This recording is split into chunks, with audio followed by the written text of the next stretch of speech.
સુરતના ઓલપાડના અટોદરા ગામમાં આગ પર કાબુ મેળવાયો। અટોદરામાં ભંગારના ગોડાઉનમાં લાગેલી આગ પર કાબુ મેળવાયો। 2 કલાકની ભારે જહેમત બાદ આખરે આગ કાબૂમાં આવી। ગોડાઉનમાં જો કે આગ લાગવાનું કારણ હજુ અસ્પષ્ટ। ફાયર વિભાગની ટીમ ઘટનાસ્થળ પર પહોંચી હતી અને ત્યારબાદ પાણીનો મારો ચલાવી અને આગને કાબૂમાં લીધી।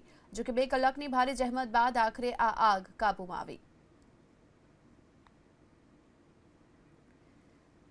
અટોદરામાં ભંગારના ગોડાઉનમાં અચાનક જ આગ ભભૂકી ઉઠી હતી। આગ લાગવાનું કારણ હજુ જાણી નથી શકાયું। જો કે આગ લાગવાની સાથે ફાયર વિભાગની ટીમ ઘટનાસ્થળ પર પહોંચી હતી અને આગ પર પાણીનો મારો ચલાવી અને આગને કાબૂમાં લેવામાં આવી છે। જો કે આગ લાગવાની આ ઘટના બાદના જે દ્રશ્યો સામે આવ્યા છે તેમાં ધુમાડાના ગોટે ગોટા સમગ્ર વિસ્તારમાં જોવા મળ્યા હતા અને ભંગારનું ગોડાઉન જે ખુલ્લામાં આવેલું હતું અને ત્યાં આ પ્રકારની આગ લાગવાની ઘટના બની હતી। ફાયર વિભાગની ટીમ તુરંત ઘટનાસ્થળ પર પહોંચી હતી અને ફાયર ફાઇટર્સે પાણીનો મારો ચલાવીને આગને કાબૂમાં લીધી।